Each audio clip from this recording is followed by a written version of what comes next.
আসসালামু আলাইকুম। আলহামদুলিল্লাহ, এই মাদিটি ডিম দিয়েছে একটি। দেখেন, দেখছেন? হ্যাঁ, এটা ফলস ডিম বসাইছি, আসল ডিমটা আমি এখানে রাখছি। এই তো আসল ডিম এখানে আছে। আর এটা আরেকটা ডিম পাড়ার কথা, দেখি পারছি কিনা।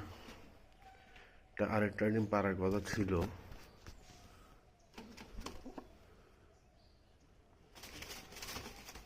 না এখনো পারে নাই। আজকে পারবে তাহলে ইনশাল্লাহ। এ হলো আমার অবস্থা পোষা প্রাণীদের। এটা এখনো জোড়া খাইছে মনে হচ্ছে, বাট এখনো শিওর না এটা জোড়া